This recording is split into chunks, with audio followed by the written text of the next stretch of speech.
Picture this: a cathedral soaring toward the heavens, its spires piercing the sky, a monument built not just to last, but to fall, not by accident, not by neglect, but by design. 300 years after its completion, its stones were meant to crumble, its arches destined to collapse. This isn't a myth or a fable. It's the astonishing legacy of a medieval architect whose vision stretched centuries into the future. Why would anyone craft a masterpiece with an expiration date? What kind of mind calculates the slow unraveling of stone and mortar like the ticking of a clock? The answer lies at the intersection of genius, faith, and a secret so compelling it's echoed through the ages. Cathedrals are more than just buildings. They're time capsules, whispering stories of the people who dreamed them into existence. But this one holds a story unlike any other. Imagine the whispers in the workshops, the murmurs among masons as they laid each stone, knowing their labor would one day dissolve into dust. Was it arrogance, divine prophecy, or something even stranger? The truth is wrapped in the shadows of history, where architecture meets artistry, where faith collides with foresight. This isn't just a tale of bricks and beams. It's a puzzle carved in stone, waiting centuries for its final piece to fall into place. So how does a structure stand strong for 300 years, only to surrender to gravity exactly on schedule? The answer is a testament to human ingenuity, a blend of precise engineering and almost mystical intention. From the choice of materials to the subtle flaws hidden in its design, every detail was a deliberate step toward an inevitable end. But the real mystery isn't just how it was done, it's why. What drove this architect to play the long game with history itself? As we peel back the layers of this enigma, you'll see medieval craftsmanship in a new light, where every chisel mark tells a story and every shadow holds a secret.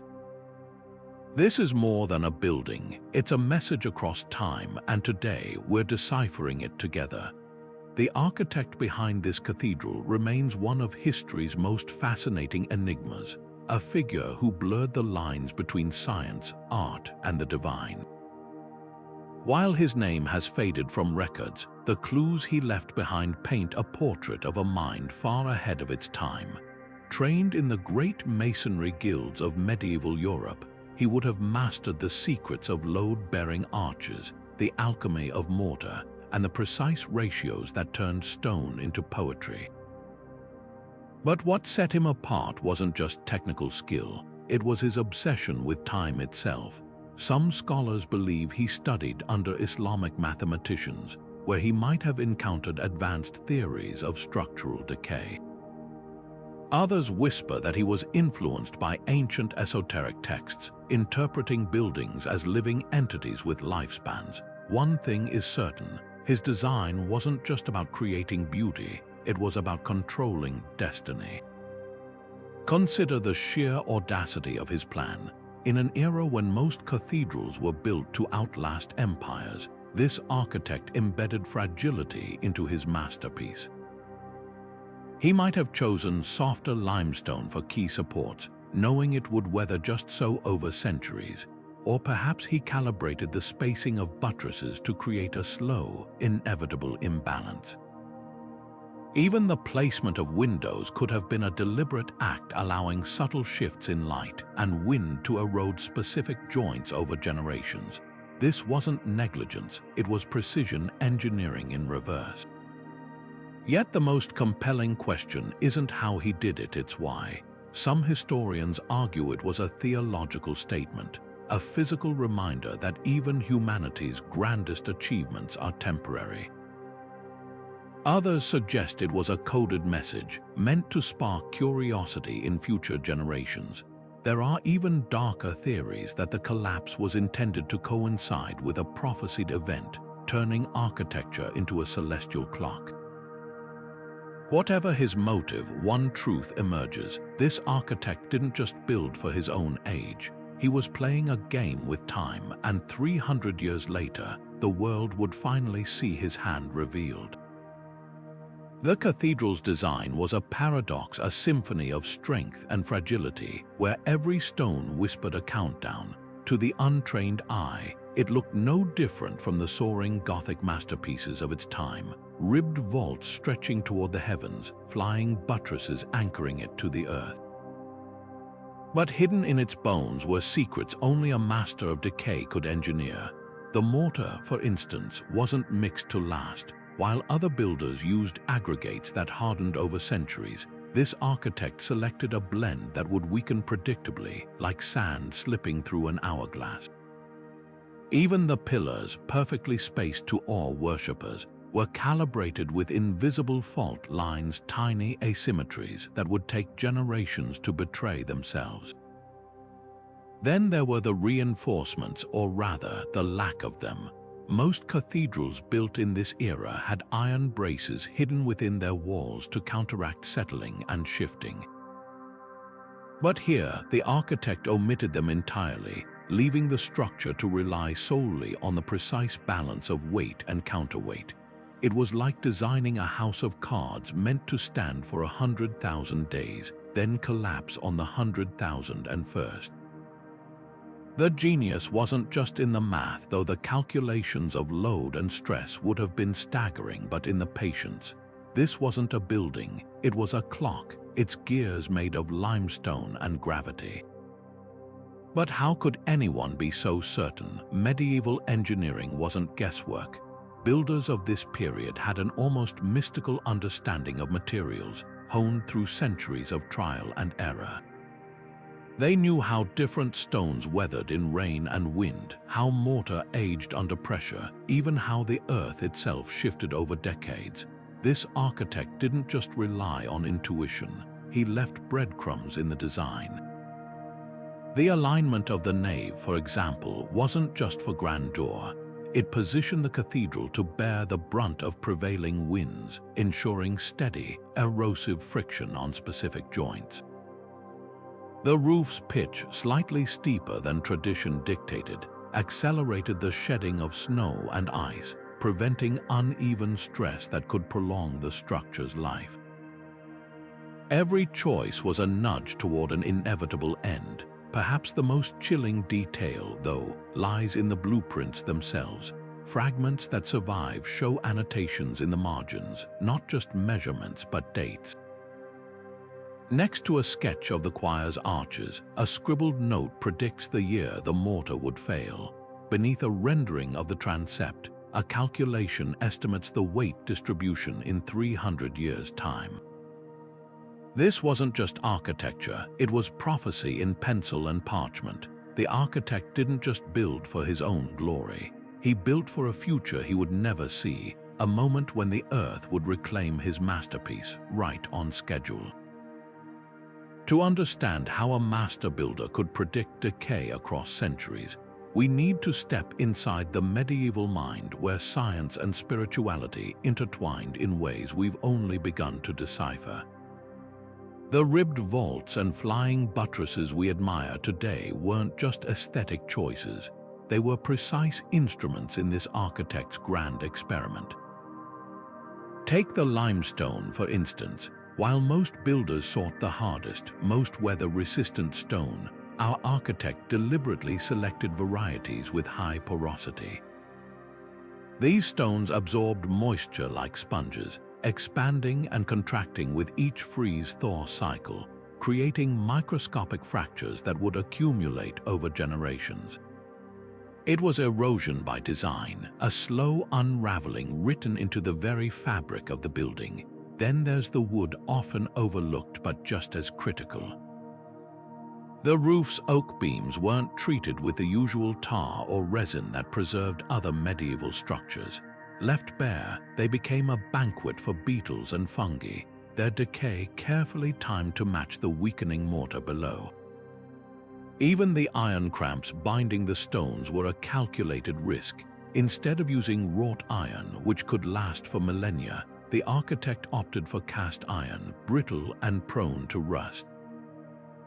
Hidden within the walls, these metal ligaments would crystallize and snap at precisely the right moment, like fuses in a slow-burning fuse.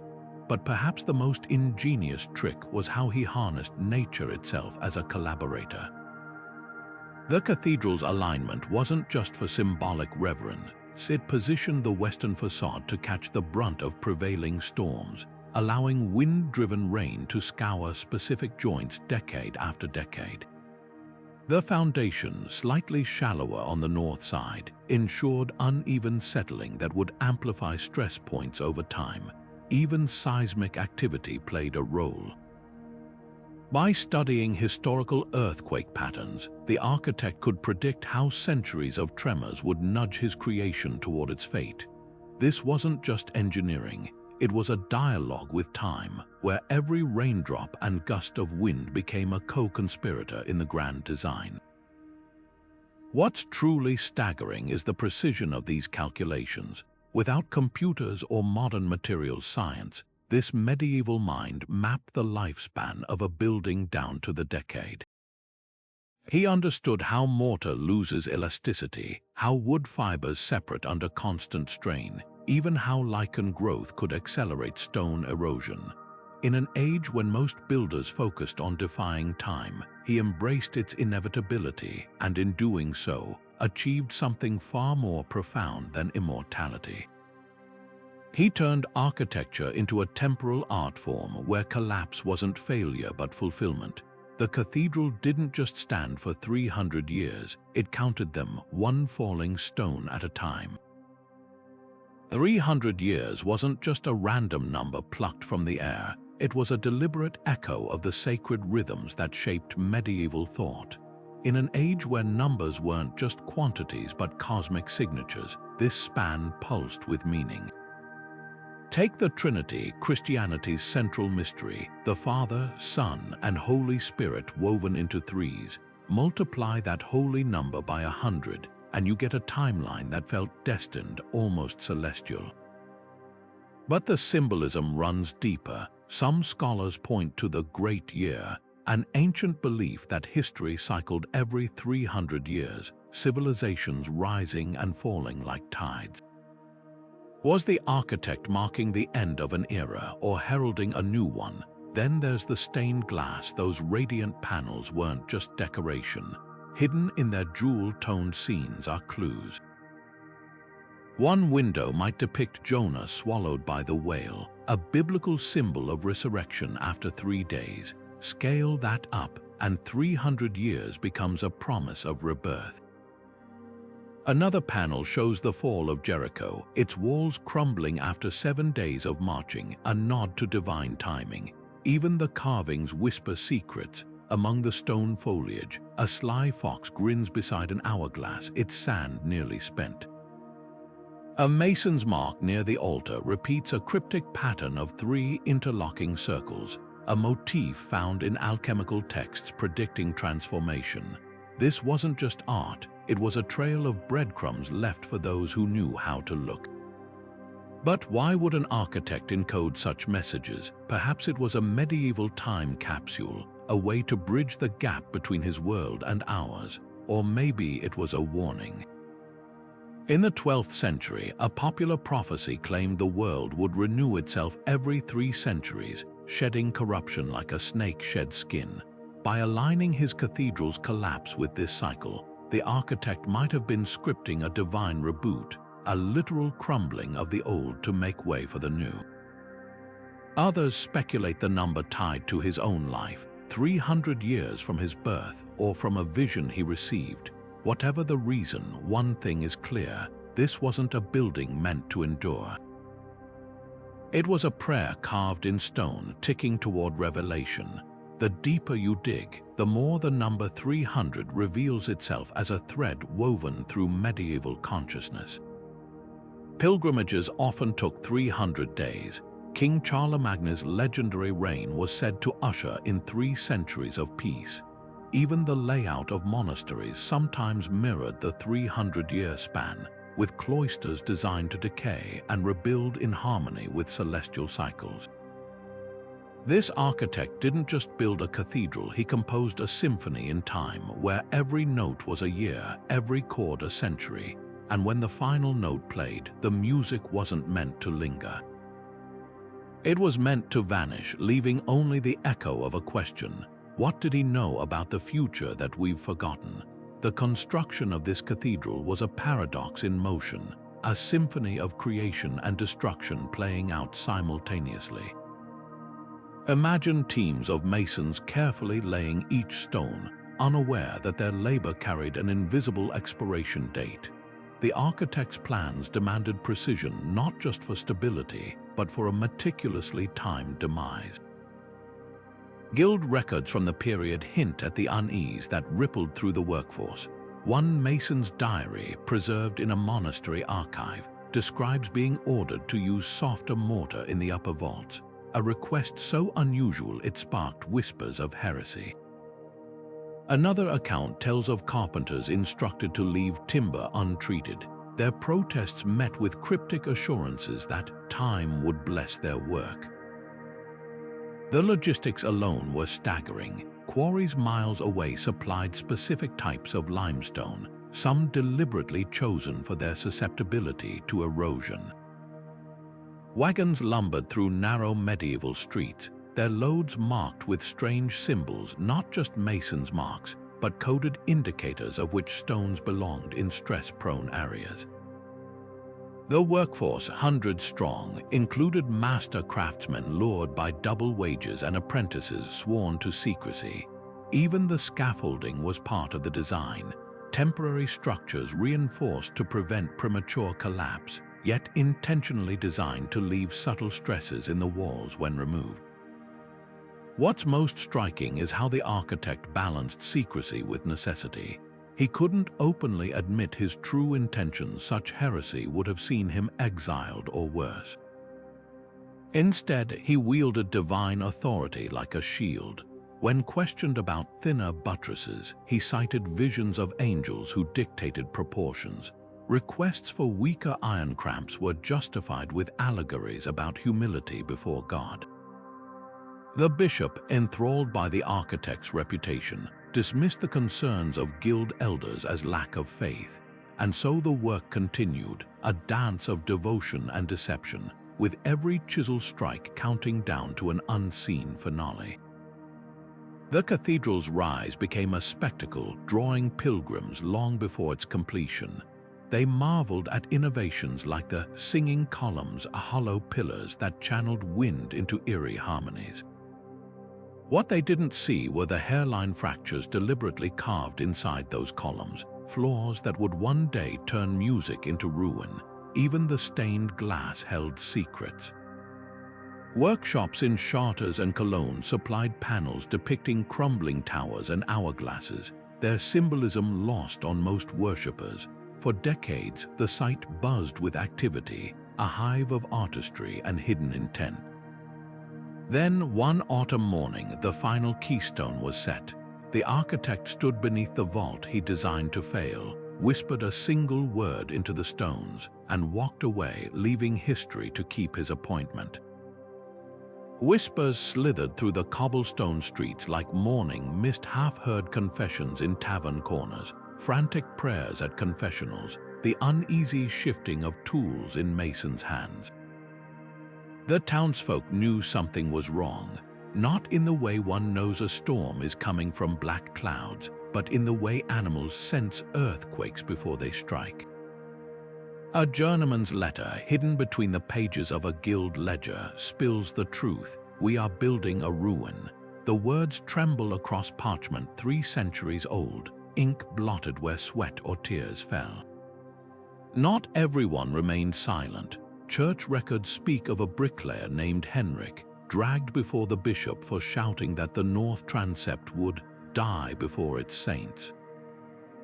He vanished into the dungeon's dark, his warnings chalked up to madness, but his marks still hide in the masonry, tiny chiseled crosses where he sabotaged his own work, trying to cheat the architect's timeline. Then there's the butcher's wife, burned as a witch after predicting the spire's fall during a fever dream. Even the children sang skipping rhymes about the church that eats its years, though none could say who taught them the words. The clergy walked a razor's edge. Sermons praised the cathedral as God's eternal house, while priests secretly anointed stress points with holy oil, as if faith alone could defy physics. A chronicle from the bishop's private scribe confesses the awful truth. They knew. When the architect first presented his plans, the inner circle debated for 3 nights. Some called it blasphemy, others saw genius in a testament to divine impermanence. In the end, ambition won. A cathedral that predicted its own demise would draw pilgrims for centuries, each generation waiting for the miraculous collapse. The bishop's diary ends with a chilling note. Let it be written that we believed, lest the stones cry heresy. Yet the greatest rebellion might have been the architect's own.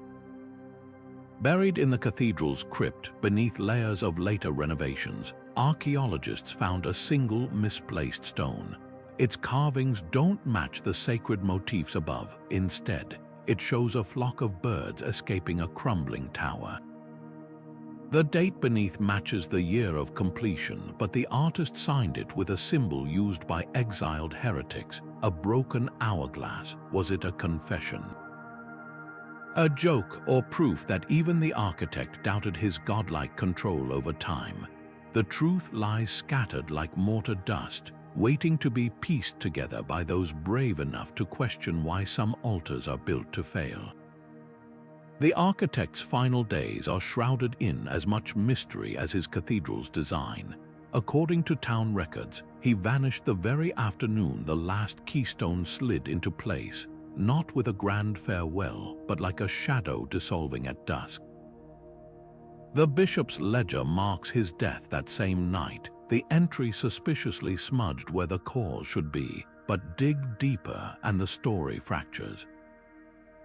A monk's marginalia in a nearby monastery claims the architect was seen weeks later, disguised as a pilgrim, running his hands along the cathedral's walls as if listening for cracks. Another account, buried in a merchant's diary, tells of a hooded figure boarding a ship bound for Alexandria, clutching a chest of strange instruments. Then there's the chamber. During renovations in the 18th century, workers broke through a hollow space behind the altar, a tiny room no blueprint had ever recorded. Inside, they found a writing desk, its surface etched with frantic calculations, and a single sheet of vellum bearing 2 words, "It holds." The walls were covered in markings, not just dates but celestial alignments, as if the architect had been tracking something far older than mortar. Most chilling of all, the dust on the chair showed signs of recent use, long after the architect's supposed death. Was this his secret observatory where he watched time peel away at his creation? Or something darker, a vault where he waited, counting the years? The myths grow wilder from there. Shepherds swore they saw a figure in a master builder's cloak standing atop the spire during storms, arms outstretched as if testing the wind. A traveling minstrel's song tells of a ghostly architect who appears every 50 years to adjust a single stone, keeping his dreadful timetable. Even the cathedral's caretakers reported oddities, tools moved overnight, blueprints fluttering open to the same page showing the north transept's collapse. Whether supernatural or simply the weight of legend, one truth emerges. This architect refused to be confined to his era. He built his presence into the cathedral's bones as surely as its faults, ensuring that long after his death, the world would still feel him watching. But the most haunting clue lies in the crypt. Beneath a loose slab, restorers found a hollowed-out Bible with pages cut to form a box. Inside rested a glass vial of ash and a ring engraved with the architect's sigil, the same symbol hidden in the cathedral's cornerstone. Forensic tests dated the ash to the 16th century, 300 years after his death. Was it his remains, secretly preserved to reunite with his work at the appointed hour? or something more poetic, a handful of mortar dust, the literal embodiment of his life's labor returning to the earth on schedule? The line between fact and folklore may never be clear, but perhaps that was the point all along. The architect didn't just design a collapse, he engineered a legend, ensuring that when his cathedral finally fell, it wouldn't just be stone that crumbled, but the very boundaries between history and myth. For 3 centuries, the cathedral didn't just stand, it thrived, its stones absorbing the echoes of history. Coronations unfolded beneath its vaulted ceilings, kings kneeling where the architect had once traced his fatal calculations. Royal weddings filled the nave with blossoms, their petals scattering over the very cracks meant to one day split the floor. Wars raged outside its walls, yet no cannonball dared breach its sanctity, as if destiny itself shielded it for its appointed hour. Artists sketched its spires, poets compared its arches to prayers frozen in midair, and pilgrims pressed their palms to its walls, oblivious that they leaned against a clock counting down. The building's defiance of disaster bordered on miraculous. In 1588, a fire gutted the adjacent abbey but halted at the cathedral's steps, flames licking its doors like a wary animal. During the Great Earthquake of 1692, entire towns crumbled, yet the cathedral's tremors merely dislodged a single gargoyle, one already marked in the architect's notes as a fused stone. Even the weather conspired to preserve the timeline.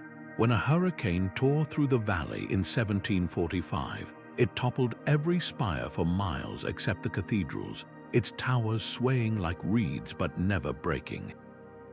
Locals whispered of divine protection, never guessing the truth. The architect had calibrated his masterpiece to weather every storm but time itself. Ghost stories clung to the cathedral like ivy. Night watchmen spoke of a hooded figure pacing the triforium, pausing to tap specific stones with a mason's hammer. A famed portrait painter swore the faces in the stained glass followed him as he worked, their expressions shifting with the light. Then there were the children's games, generations of them chasing each other through the cloisters, singing a rhyme about the old man in the walls who counted their footsteps. Few noticed how the game always ended at the same cracked pillar, where the architect's initials were hidden beneath the moss, yet the most telling signs were the repairs. Every few decades, craftsmen would patch a crumbling arch or reinforce a groaning buttress, their work orders eerily precise. Ledgers show they always used the wrong mortar, too soft, too sandy, as if someone had left instructions to hasten the decay.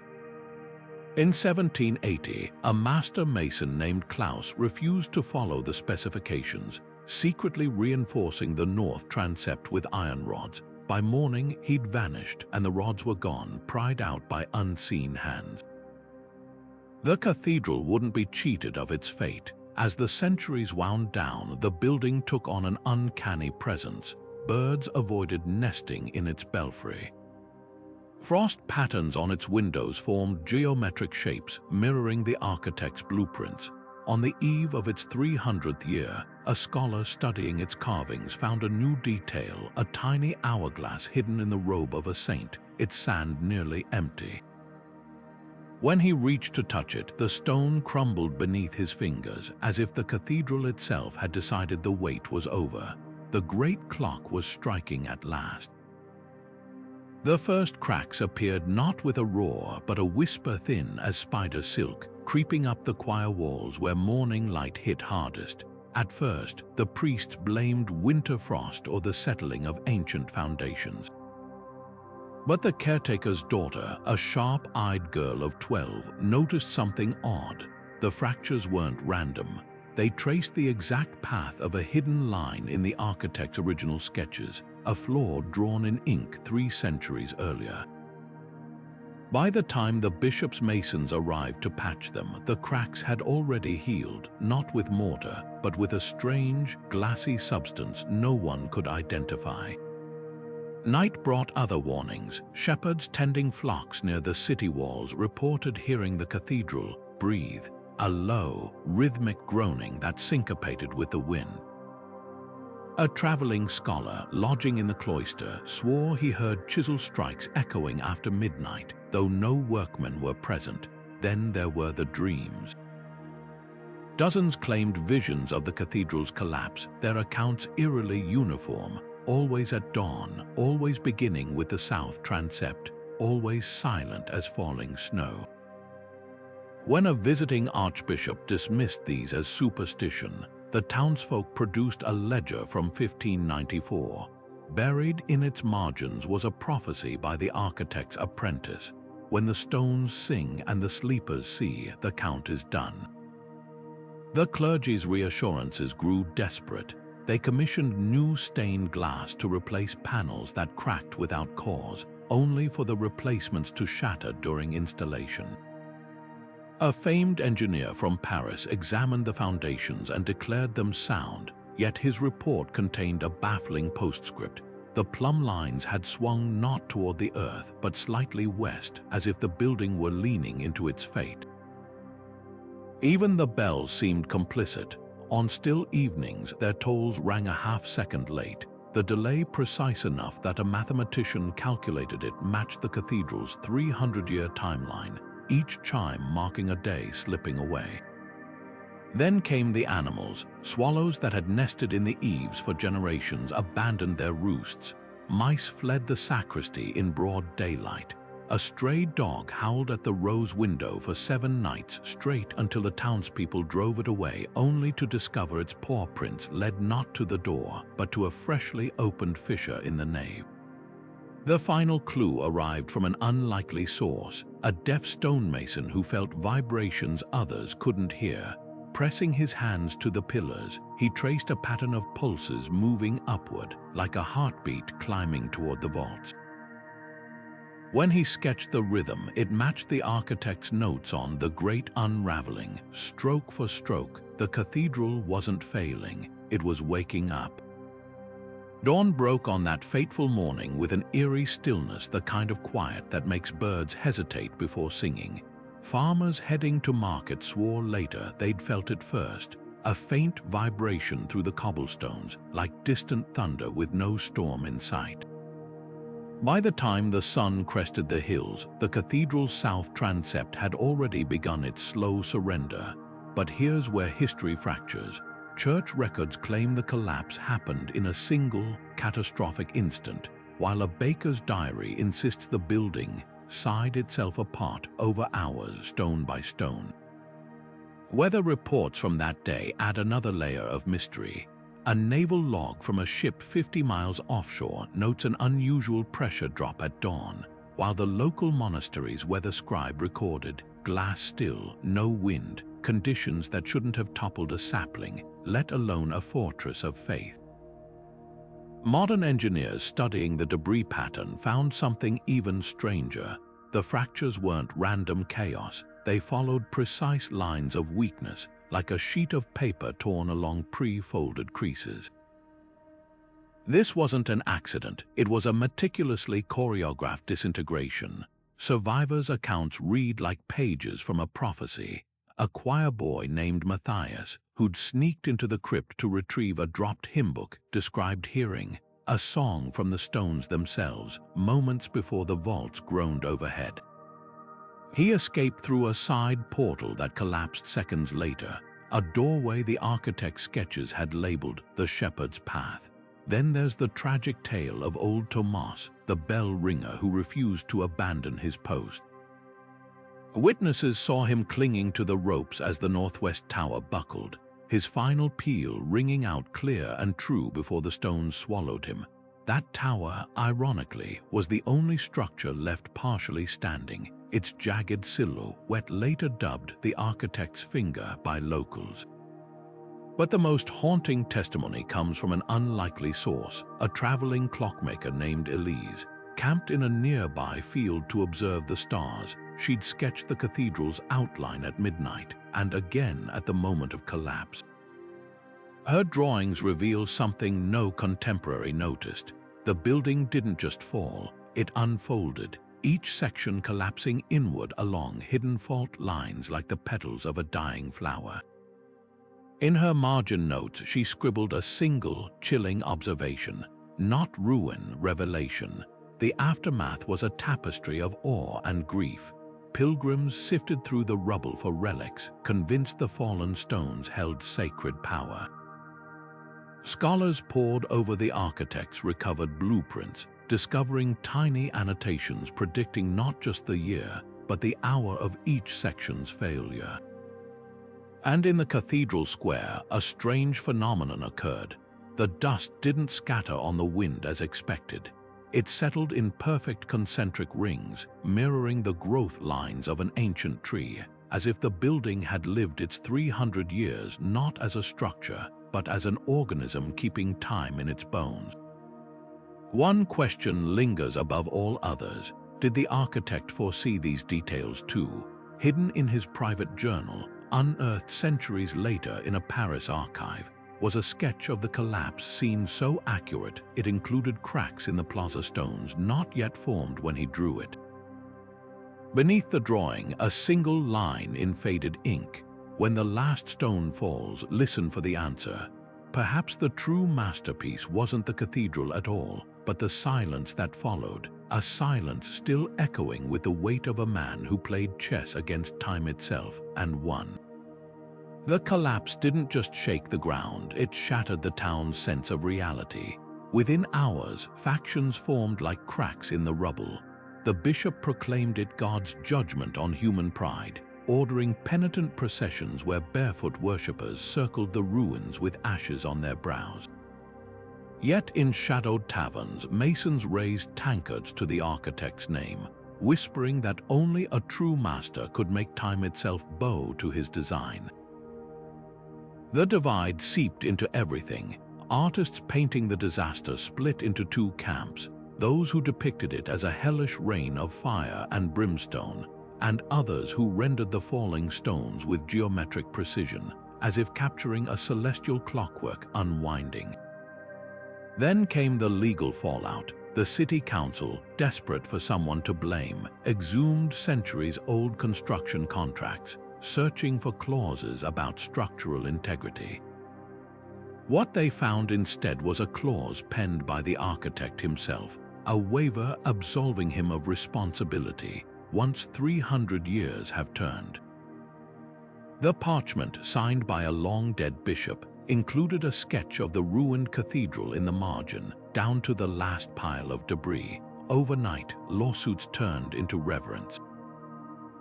The architect's surviving blueprints were declared sacred texts, locked in a vault with stricter security than the town treasury. But the ruins themselves became the real battleground. Some pilgrims arrived with hammers, chipping away souvenirs they believed held prophetic power. Others came to weep, pressing their foreheads to the cold stones, as if listening for echoes of the architect's final calculations. A fringe cult even began worshipping at midnight, convinced the rubble aligned with constellations on the collapse's anniversary. The church, torn between condemning this heresy and capitalizing on the crowds, finally erected a fence, not to keep people out but to charge admission. Rebuilding was out of the question. Every attempt met with sabotage. Masons hired to clear the site reported tools gone missing, scaffolding collapsing under phantom weights. When workers finally managed to raise a single new wall, it toppled before the mortar dried despite perfect weather. The foreman's journal records his crew's terror.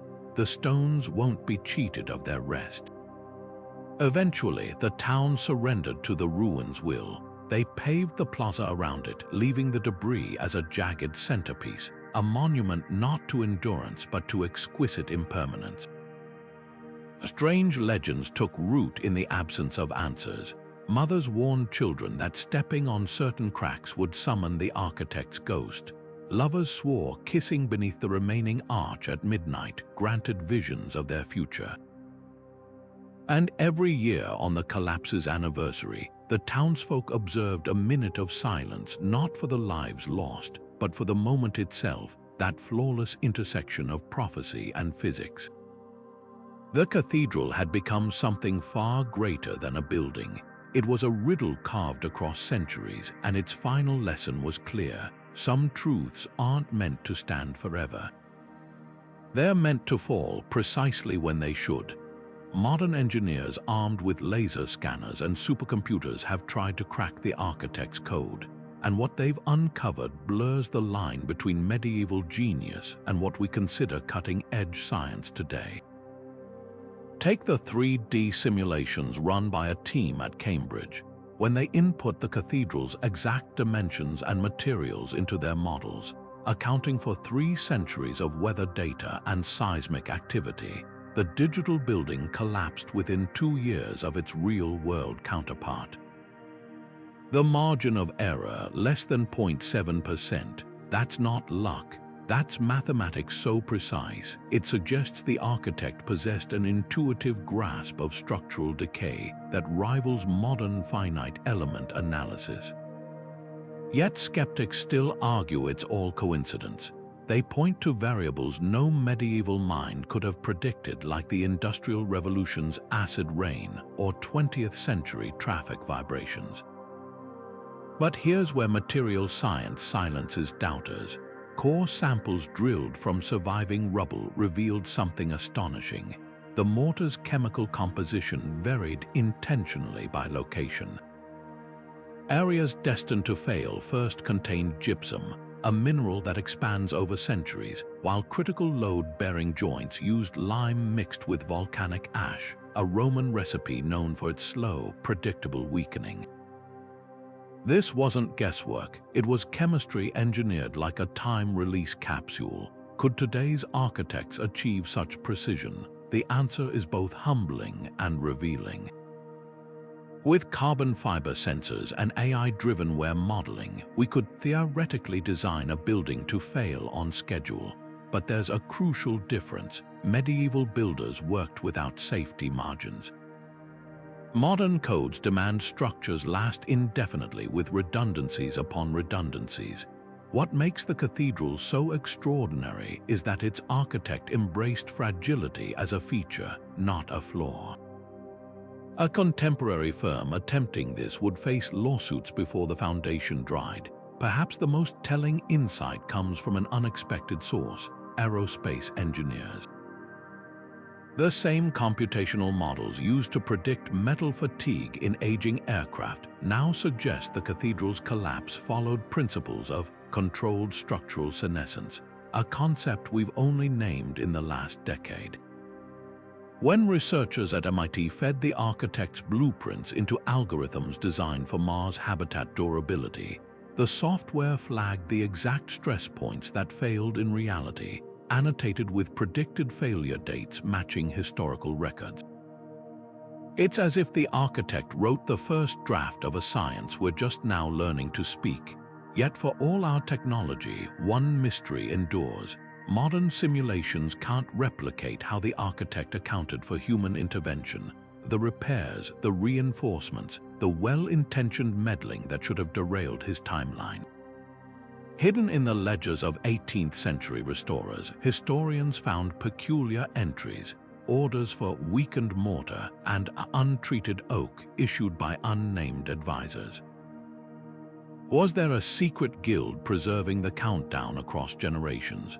Or did the architect embed instructions in the building itself, like a self-executing contract written in stone?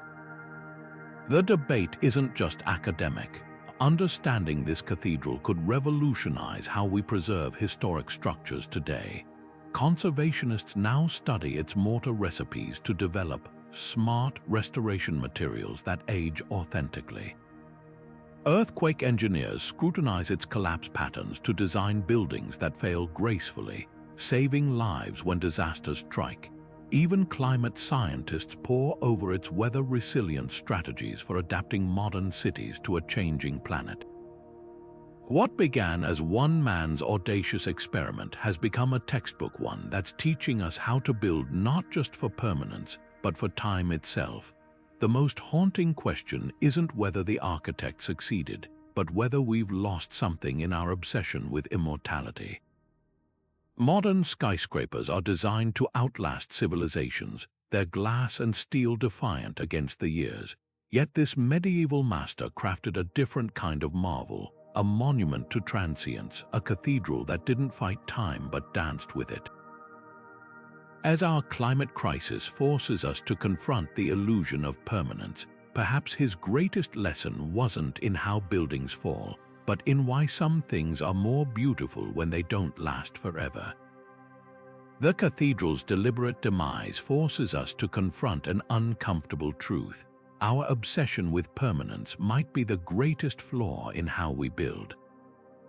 While modern skyscrapers boast titanium cores and thousand-year warranties, this medieval architect understood something we've forgotten: that decay isn't failure but a form of dialogue with time. Look at today's glass towers, designed to outlast civilizations, yet often demolished within decades when styles change or profits demand. Their real lifespan isn't written in steel but in spreadsheets. By contrast, the cathedral's 300-year countdown was a covenant with eternity. Its collapse not an ending but the fulfillment of a promise. Sustainability movements are only beginning to catch up to this radical wisdom. In Japan, the centuries-old concept of wabi-sabi finds beauty in transience, while Dutch architects now design buildings with disassembly in mind, their components labeled like puzzle pieces for future reuse. Even concrete, the epitome of modern permanence, is being reimagined with bioluminescent algae that weaken its structure predictably over 50 years. These aren't compromises, they're revolutions in humility, acknowledging that our creations should age as gracefully as we do. Yet the cathedral's deepest lesson isn't about materials, it's about meaning. Modern cities are littered with ghost buildings, structures so generic they could be offices, hotels, or condos, their purpose erased without a trace. The architect's masterpiece, by contrast, wove its impermanence into its identity. Every cracked gargoyle, every weathered relief became part of its story. When it finally fell, the ruins weren't debris but relics, each stone a page in a manuscript 3 centuries in the writing. What if we applied that intentionality today? Imagine apartment blocks designed to moss over gracefully, their facades nurturing ecosystems as they soften. Picture bridges with ceremonial retirement dates, where communities gather to honor their service before repurposing their bones. This isn't fantasy. Venice's wooden foundations have been carefully rotting for 800 years, maintained not through brute strength but through an ongoing conversation between caretakers and entropy. The cathedral's architect didn't fear time, he collaborated with it, turning erosion into art. The most profound shift, though, is psychological. We've conditioned ourselves to see collapse as tragedy, the crumbling concrete of aging infrastructure, the sagging roofs of abandoned factories. But what if these weren't signs of neglect, but milestones in a planned journey? The cathedral challenges us to reconsider our monuments, a solar panel farm that degrades into fertile soil after its energy harvests end. A children's hospital whose walls become memorial gardens when medicine outgrows its shell. These possibilities aren't just practical, they're poetic, aligning human ambition with nature's rhythms. Perhaps that's why the architect's story lingers. In an age of climate crisis and disposable culture, his cathedral stands, or rather fell, as a testament to third-way thinking. Not the reckless permanence of plastic continents in our oceans, nor the heedless waste of fast-fashion architecture, but a middle path where endings are as sacred as beginnings. The dust of those fallen stones still whispers a question. What will we build knowing it must one day return to Earth? The answer might just save us. The medieval architect's cathedral wasn't an anomaly. It was part of a hidden tradition spanning continents, where master builders wove time itself into their blueprints. Take Japan's Ai's Grand Shrine, a sacred complex torn down and rebuilt identically every 20 years for over a millennium. Each reconstruction isn't a repair, it's a ritual passing ancient techniques to new generations like a baton in an endless relay. The shrine's thatched roofs and cypress pillars never decay, they're retired, their impermanence a tribute to the Shinto belief in nature's cycles. While Western architects carved eternal into foundation stones, the Japanese wrote temporary in cedar smoke and rice paper, proving permanence isn't the only path to reverence.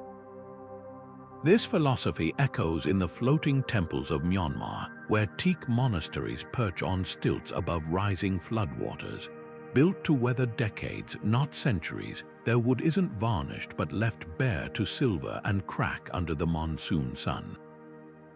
When the beams finally sag, monks dismantle them plank by plank, burning the fragments in ceremonial pyres that light the next construction. Unlike the cathedral's solitary countdown, this is communal timekeeping, a rhythm measured in human hands and shared memory. Even Europe had its rebels against eternity. Renaissance Venice erected lavish ceremonial arches of painted canvas and plaster for royal entries, knowing rain would dissolve them within weeks. These weren't follies but statements. Glory, like the tides, has its season. The Moguls took it further, planting gardens designed to bloom in precise sequences before withering, living calendars where petal falls marked the passage of years. The starkest contrast lies in modern Dubai, where glass towers claw at the sky with 100-year guarantees, yet beneath their mirrored facades a quiet revolution brews. Temporary pop-up museums now tour global cities, their collapsible galleries lasting just months before migrating to new sites. Like the cathedral, their beauty lies in their transience. Each exhibit a sand mandala in steel and LED lights. What unites these traditions isn't fragility, but honesty. They acknowledge a truth our concrete jungles often ignore. All buildings are conversations with time. Some shout across millennia like the pyramids. Others whisper like Kyoto's moon-viewing pavilions, designed to outlast a single autumn before returning to the earth. The cathedral's architect didn't stand alone. He stood at a crossroads between East and West, between the hunger for forever and the wisdom of letting go. His genius wasn't in defying time, but in giving it a voice, letting it sing through falling stones. The hunt for the architect's lost blueprints reads like a medieval detective story, with clues scattered across centuries and continents. For decades, historians have chased whispers of a folio bound in calfskin, its pages crammed with calculations too precise for its time. The most promising lead emerged from a Spanish monastery in 2019, where a librarian stumbled upon a hidden compartment behind a choir stall. Inside lay not the full plans, but a single vellum sheet, a sketch of the cathedral's spire annotated with dates and what appeared to be weather predictions. The margins held a cryptic note: "Seek the 3 keys where the ravens nest." Was it a riddle from the architect himself, or a later addition by some secretive keeper of his legacy? What makes these missing documents so tantalizing isn't just their engineering insight, it's the possibility they might reveal the architect's true intent. Modern scans of that recovered sketch show faint underdrawings, almost like layers of thought. Infrared imaging revealed erased markings where the spire's angle was adjusted by a single degree, a change that would have altered how wind loads accumulated over centuries. Even more intriguing, the parchment's watermark matches papers used by a Venetian alchemist known to correspond with masons' guilds. Could the architect have been part of a broader network experimenting with temporal architecture? The search has taken scholars from musty archives to unlikely hideaways. One team traced a reference in an 18th century auction catalogue to plans for a falling church, sold to an anonymous buyer in Prague. Another followed rumors of a chest sealed in the walls of a French chateau, said to contain scrolls that burn the hands of liars. The wildest theory suggests the blueprints were never on paper at all.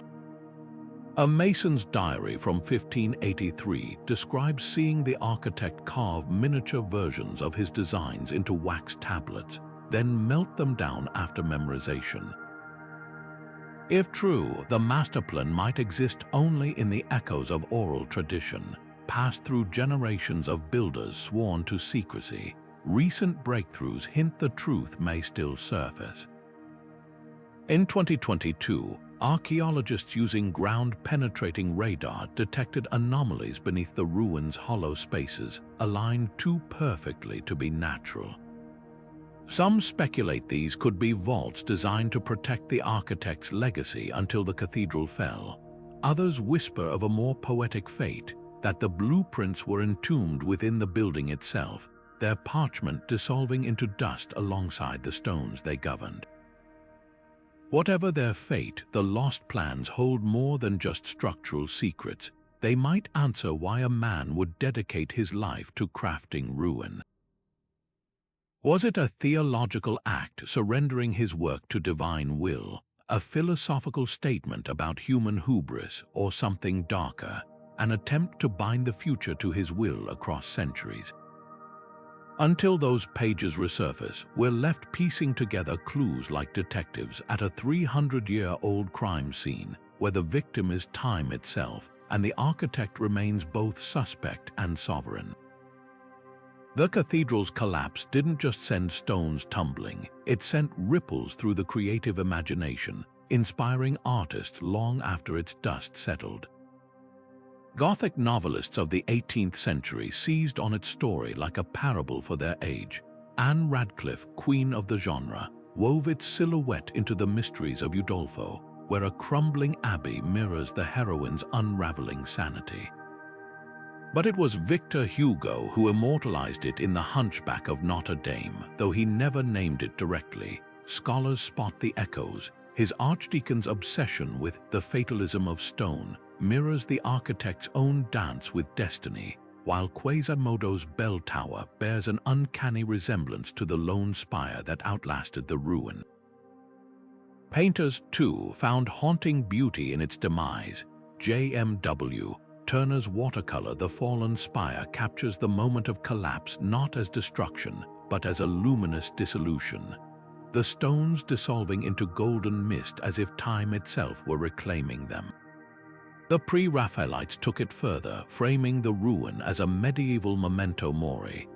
Dante Gabriel Rossetti's The Architect's Dream shows a brooding figure surrounded by hovering hourglasses, each streaming sand onto a miniature cathedral. These weren't just depictions, they were debates in pigment and brushstroke, asking whether the architect was a genius or a heretic. Music gave the story wings, literally. In 1889, composer Camille Saint-Saëns premiered his symphonic poem La Tour Tombante, The Falling Tower, where the orchestra's strings mimic cracking mortar and the brass blares the moment of impact. But the most poignant homage came from an unlikely source, Igor Stravinsky. His lost ballet, The Countdown, discovered in a Leningrad archive in 1963, choreographed dancers as living buttresses, their movements growing increasingly unstable until the final tableau collapsed into stillness. Censored by Soviet officials for its decadent fixation on decay, it only premiered posthumously, an irony the architect himself might have appreciated. Modern cinema can't resist the metaphor. Guillermo del Toro's The Architect's Promise transplants the tale to a dystopian future where a skyscraper designed to sink into the sea becomes a rebellion against corporate greed. Even animated films nod to it. Pixar's Up reimagines the cathedral as a floating house, its balloons popping one by one in a countdown to release. Each retelling refracts the core question: is control over destruction the ultimate power or the ultimate vanity? What makes this story so endlessly adaptable isn't just its drama, but its duality. The architect is both hero and villain, his cathedral both triumph and folly. Poets like Rilke wrote of its beautiful surrender, while sci-fi authors recast it as a warning about AI buildings outliving their creators. A 2021 virtual reality exhibit even let visitors inhabit the collapsing walls, their headsets syncing the fall to their heartbeat. After 3 centuries, the cathedral still hasn't truly fallen. It keeps rebuilding itself in our collective imagination, stone by story. The legend of the cursed architect is one of those tantalizing tales that clings to history like ivy on a ruin, but how much of it is rooted in fact? Let's start with the most persistent myth, that the architect was struck down by divine retribution for playing God with time. Church records from the period show no evidence of a sudden or suspicious death. In fact, the only contemporary account of his passing describes a quiet retirement in a nearby village, where he reportedly spent his final years teaching geometry to local children. The curse narrative likely sprouted centuries later when Romantic writers conflated his story with Faustian bargains and Gothic tropes. Then there's the claim that he predicted other catastrophes, fires, plagues, even the sinking of cities. This stems from a misreading of marginalia in his surviving sketches. One drawing of the cathedral's nave includes a notation about fire's path, which modern scholars now believe referred to the strategic placement of candle stands to prevent accidental blazes. Another scrap of parchment mentioning a great drowning was actually part of a theological discourse about Noah's Ark, not a prophecy, the real irony. The architect's only verifiable prediction was the one he engineered into stone, his cathedral's collapse, but not all the myths dissolve under scrutiny. Take the accounts of his midnight visits to the construction site. While ghost stories exaggerate these as spectral apparitions, guild ledgers confirm he often inspected work by lantern light, sometimes altering mortar mixtures himself.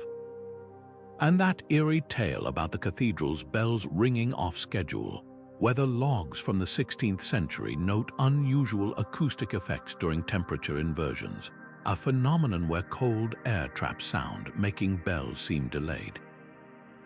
The architect might have even planned for this, angling the belfry to exploit atmospheric quirks. The darkest legend, that he sacrificed a worker to seal the countdown, collapses under forensic examination.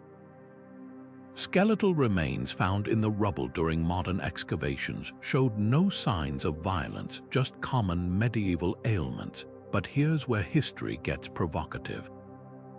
A recently discovered letter from the bishop's secretary mentions the architect dismissing an entire team of masons for questioning the divine schedule. Were these the origin of sacrifice rumors, or did the architect's ruthless precision with time make him seem capable of anything? What endures isn't the supernatural, but the psychological. The architect didn't need curses. His real power was making inevitability feel intentional. When a tower falls by accident, it's a tragedy. When it falls on schedule, it's a miracle. That's the true genius lingering in these stones, not predicting the future, but designing our awe of it. Every myth, from prophetic visions to phantom hammer strikes, is just humanity's attempt to fill the silence he left behind, a silence louder than any collapsing spire. The architect's vision was revolutionary, but was it truly unique? History whispers of others who dared to flirt with time decay, though none mastered it with such chilling precision. Take the case of Brother Aldrich, a Benedictine monk whose abbey in Burgundy was said to crumble when the last grapevine withers. Local records suggest he embedded hollow reeds in the mortar, designed to channel rainwater into key joints. But nature proved too unpredictable. A series of dry summers slowed the decay, and when the walls finally buckled in 1723, nearly a century late, the effect was more accident than artistry.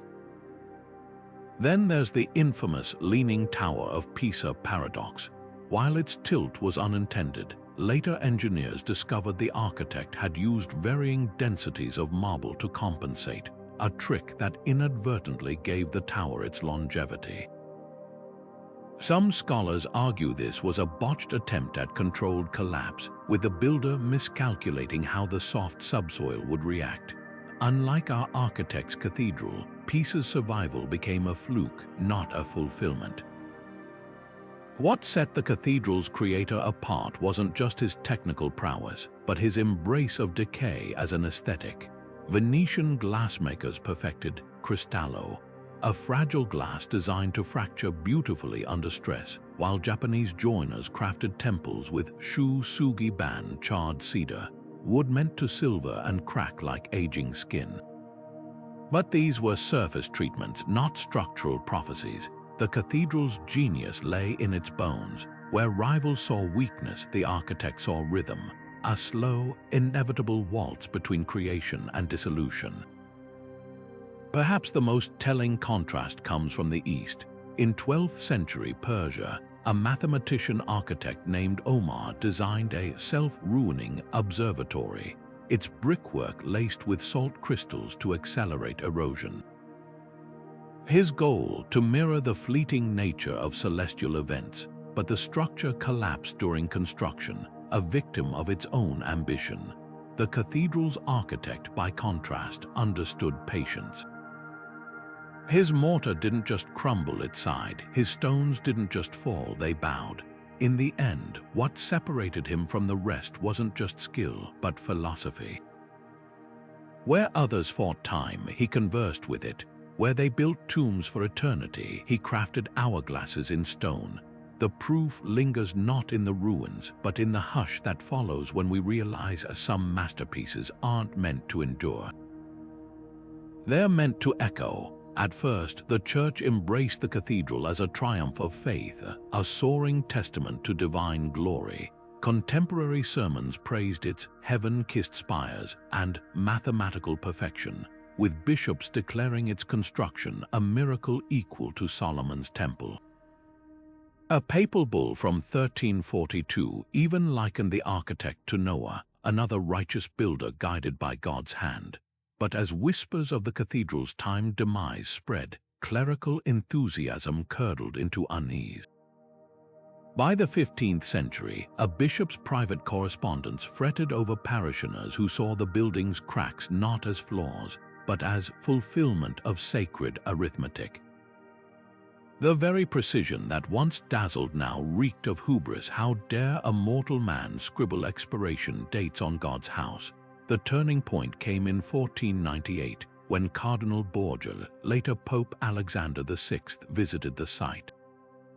His furious dispatch to Rome survives, its ink blotted with rage. This architect presumes to play the Almighty, counting out years like coins at market. Suddenly, sermons swapped praise for warnings. One particularly vivid homily compared the cathedral to the Tower of Babel, its collapse not destiny but divine rebuke. Yet for all the public condemnation, hidden tensions simmered. Monastery libraries preserved the architect's sketches alongside sacred texts, some even annotated by clerics calculating whether the predicted collapse might align with apocalyptic prophecies.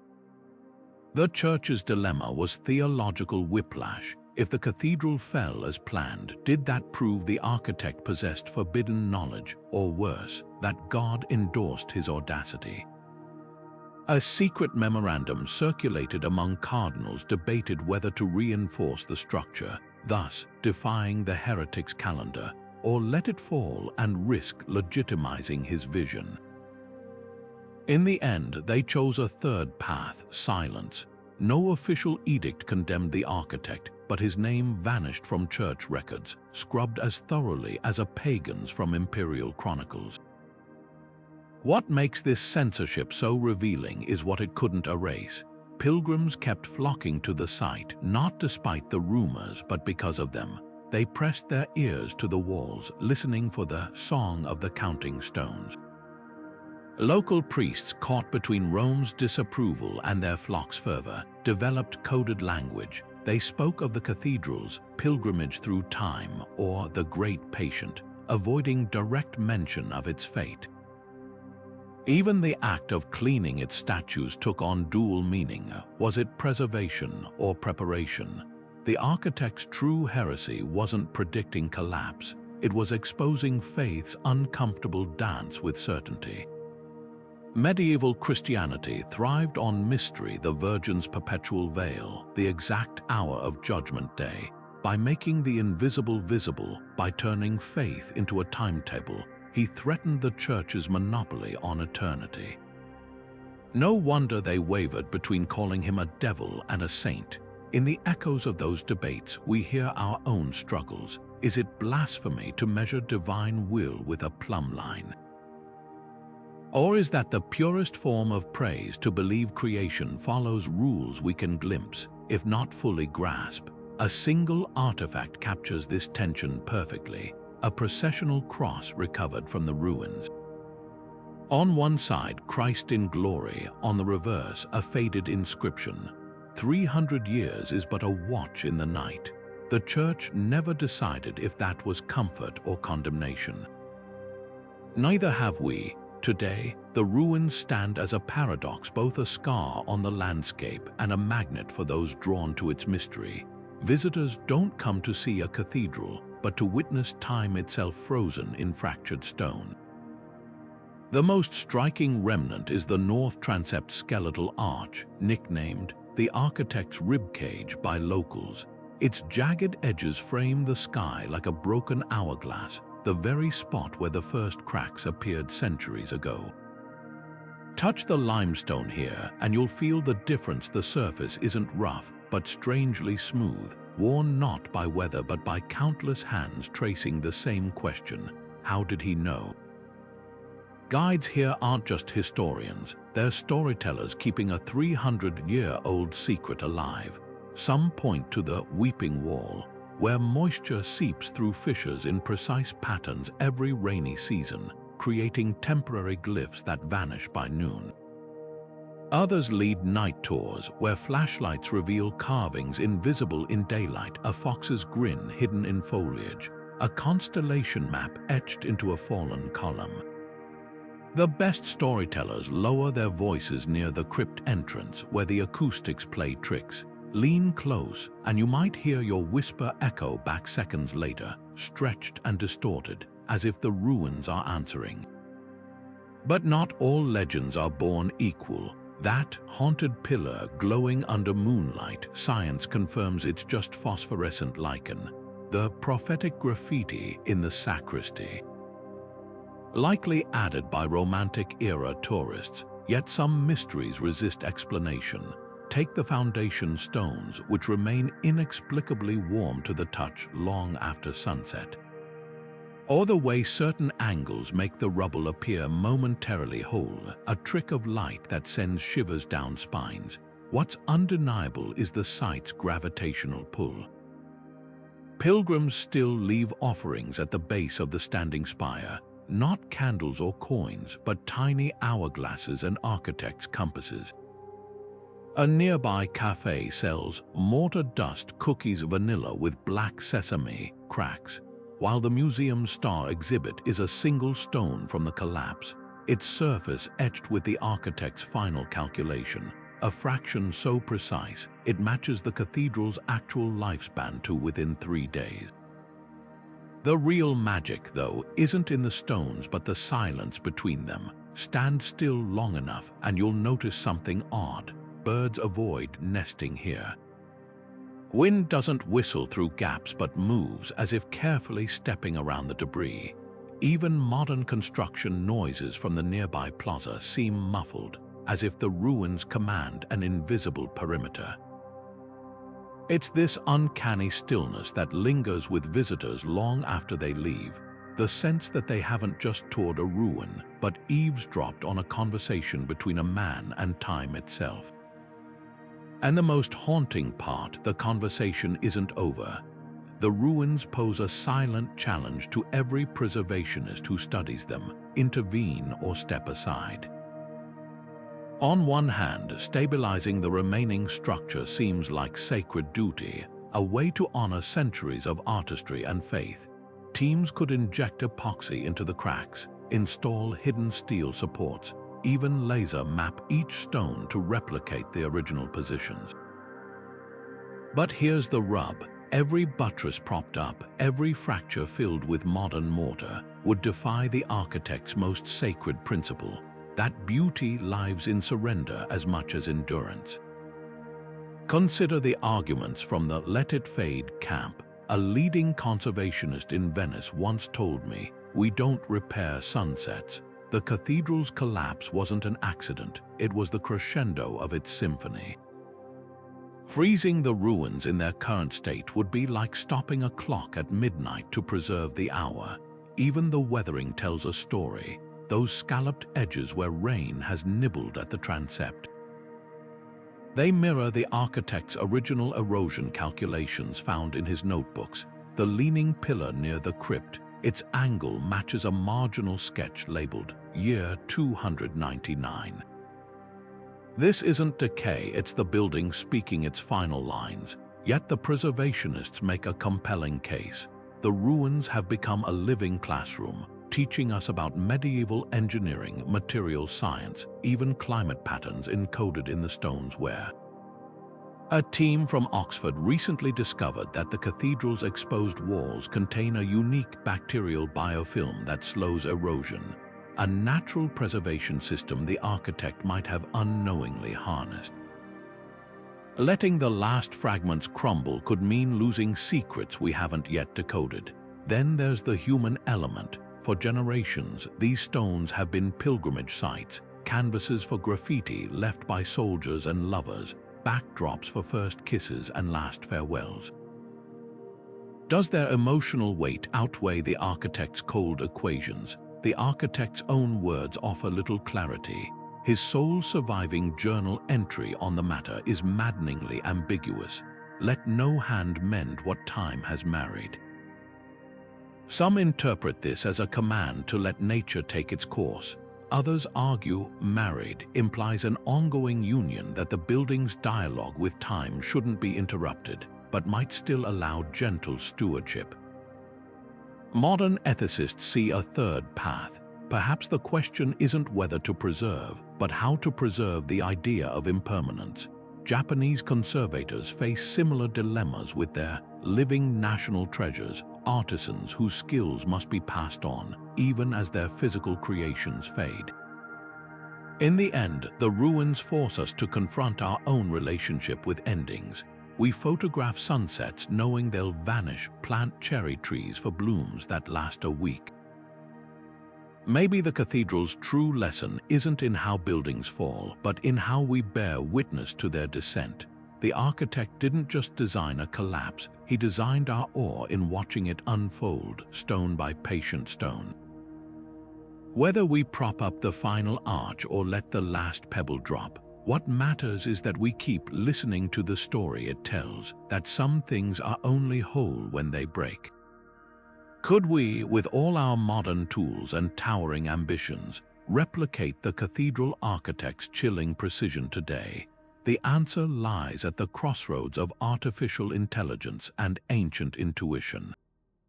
Picture a Manhattan skyscraper designed to gracefully bow out in 100 years, its steel bones programmed to fatigue on schedule, its glass skin engineered to cloud like aging eyes. Futurists at MIT's Media Lab are already experimenting with time-sensitive architecture, buildings that use embedded nanosensors to monitor their own decay, algorithms whispering to concrete when it's time to soften. But here's the twist: where the medieval architect relied on stone's natural whims, we'd wield synthetic biology. Imagine self-weakening polymer beams laced with bacteria that activate after decades, or smart mortar that dissolves when it detects the 100th winter frost. The ethical quagmire deepens with every blueprint. Insurance firms recoil at the idea of planned obsolescence for a 50-story tower, while urban planners warn of cities becoming time bombs wrapped in glass facades. Yet some visionaries argue this isn't dystopian, it's sustainable. Dutch engineer Marjan van Orbel proposes solar panels designed to degrade into fertilizer after 30 years, their demise as purposeful as their function. "We design everything to last forever," she counters, "but forever is a fantasy." The cathedral's architect would nod in grim approval, but could we match his eerie accuracy? Modern engineers have one advantage he lacked: big data. By analyzing centuries of weather patterns, material fatigue in aging bridges, even seismic shifts in urban weight distribution, AI could predict decay with terrifying precision. A Stanford team recently fed 80,000 structural failure case studies into a neural network. The resulting model predicted collapse dates within a 5-year window.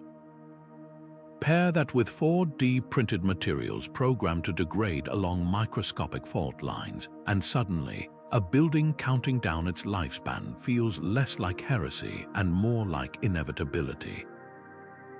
The real hurdle isn't technical, it's philosophical. We've spent 2 centuries worshipping at the altar of permanence. Our laws mandate century-long warranties for dams. Our zoning codes assume concrete will outlive civilizations. To design for demise requires a Copernican shift, recognizing that the greatest tribute to human ingenuity might be knowing when to let go. Perhaps that's why the cathedral's story haunts us. It's not about how buildings fall, but why we're so afraid to watch. In an era of climate crisis and disposable culture, its ruins whisper a question we're finally ready to hear. What if the future belongs not to those who build to last, but to those who build to let go? Imagine tracing the cathedral's life like the rings of an ancient tree, each layer a chapter, each crack a story. The year was 1327 when the first stone was laid, a seemingly ordinary moment in a world teetering on the edge of upheaval. While masons mixed mortar, the Black Death loomed just over the horizon, its shadow creeping toward Europe. By the time the cathedral's nave reached its full height, entire villages had vanished, yet the construction never slowed. The architect's ledgers from this period reveal eerie calm notations about mortar consistency and wind load calculations, as if the apocalypse outside the workshop walls were merely background noise. Fast forward 50 years, and the cathedral's spires finally pierced the sky just as the 100 Years' War erupted. Kings clashed, cities burned, but the stones stood untouched, their quiet erosion outpacing the chaos of human conflict. Pilgrims fleeing battlefields would kneel in its shadow, marveling at its stillness, unaware they were witnessing not permanence but a slow-motion surrender. The 16th century brought a different kind of storm, the Reformation. As Protestant mobs toppled statues across Europe, the cathedral's stained glass miraculously survived, perhaps because its panels depicted the very themes reformers championed: humility, impermanence, the vanity of earthly glory. A Lutheran preacher's diary from 1538 describes how sunlight through those windows cast hourglass-shaped shadows on the floor, a detail the architect had sketched centuries earlier in his notes on light as timekeeper. By 1720, the cracks began their whispered countdown. The Age of Enlightenment was dawning, yet the cathedral's decay seemed to mock humanity's newfound faith in progress. Philosophers wrote treatises on reason while, in a quiet corner of Europe, mortar dust drifted like sand through an hourglass. When Voltaire himself visited in 1743, he reportedly quipped, "This building is the only honest theologian. It admits it's falling apart." The final decade played out like a suspense novel. Napoleon's armies marched past its doors in 1812, their cannons somehow sparing the already crumbling facade. Industrial trains rattled its foundations in the 1850s, yet the tremors only hastened the architect's schedule. Then, on that crisp autumn morning in 1827, exactly 300 years after the cornerstone was set, the stones kept their appointment with gravity. The timing was so precise, a local astronomer later realized the collapse coincided with a rare alignment of Jupiter and Saturn, just as it had at the building's conception. Coincidence, or had the architect been reading the stars all along? What makes this timeline so haunting isn't just the cathedral's endurance, but its eerie synchronicity with history's turning points. Wars paused at its threshold, plagues skirted its walls, revolutions that toppled thrones left its cracks untouched. It's as if the architect didn't just build a structure, he wove a temporal anchor, a fixed point around which history swirled but never quite disrupted the countdown. The real magic lies in realizing that while empires rose and fell, the most subversive act wasn't defiance but patience, a single man's pact with time, echoing through the centuries. Fan theories about the cathedral's collapse have spiraled into realms the architect could never have imagined. Some online sleuths insist the building was an ancient alien beacon, its precise decay pattern matching celestial coordinates for a star system 12 light-years away. Others swear they've decoded symbols in the rubble revealing the hand of the Illuminati, pointing to a carving of an owl hidden in the crypt that supposedly mirrors a Bavarian secret society's emblem. The wildest claim that the architect was a time traveler who planted the cathedral as a temporal anchor, its collapse meant to trigger an event in our future. One particularly vivid Reddit thread overlays the ruins' debris pattern with crop circles, proving interstellar involvement, but not all theories deserve the same eye roll. Take the curious case of the singing stones. Before the collapse, acoustic engineers recorded vibrations in the cathedral's walls that matched seismic activity from a distant volcanic eruption, an impossibility without some form of advanced harmonic resonance. Could the architect have stumbled upon a lost technology, embedding the building with a natural early warning system? Then there's the baffling diary of a 19th-century stonemason who claimed to find a hollow pillar filled with mercury, a substance medieval alchemists believed could manipulate time. Modern scans confirm cavities in the ruins where liquid metal might have flowed, though no traces remain. The most compelling thread weaves through music. A musicologist analyzing Gregorian chants composed for the cathedral's dedication noticed something odd when played backward. The harmonies mirrored a Fibonacci sequence. Stack those ratios against the building's collapse timeline, and the math aligns within a 3-day margin. Coincidence, or was the architect encoding his blueprint in plain sight, hiding the truth in hymns sung for centuries? Amidst the conspiracy cacophony, one theory stands apart, that the cathedral wasn't designed to collapse but to transform. A fringe group of architectural historians argues the ruins resemble a stone clock, meant to mark not an ending but a rebirth. They point to the architect's obsession with phoenix imagery and a forgotten sketch showing the rubble rearranged into a new structure, a second cathedral rising from the first bones. Maybe the real secret isn't in how the building fell, but in what it was meant to become. After all, the greatest mysteries aren't those we solve, but those that keep us wondering. The architect's greatest trick wasn't building a cathedral, it was convincing us to mourn its collapse. For 3 centuries, those stones stood as both monument and stopwatch, their slow unraveling a silent rebellion against humanity's obsession with permanence. While kings commissioned portraits and poets penned odes to eternity, this mastermind etched expiration dates into mortar, turning time itself into his collaborator. The real marvel isn't that the cathedral fell, but that it fell right on time, a feat so precise. It makes our modern skyscrapers with their boastful 100-year warranties seem clumsy by comparison. What lingers isn't just the ghost of the building, but the question it carved into history. Why do we equate greatness with endurance? Nature's most breathtaking spectacles, cherry blossoms, bioluminescent tides, even the fleeting colors of sunset derive their power from transience. The architect understood this truth centuries before philosophers put it to paper. His cathedral wasn't a failure of engineering. It was a triumph of perspective, a stone and glass meditation on the beauty of letting go. Consider how differently we treat modern ruins. When factories crumble or shopping malls decay, we call it urban blight. But when this cathedral surrendered to its destiny, it became art. The difference lies in intention. The architect didn't just accept impermanence, he orchestrated it, turning collapse into the crescendo of his life's work. That's why his story haunts us. In a world where we frantically preserve everything from vintage jeans to digital memories, his cathedral whispers a radical alternative. Some things are more precious because they disappear. So here's the challenge left in the rubble. Next time you create, whether it's a painting, a business, or even a relationship, ask yourself, what would it mean to build without the safety net of forever?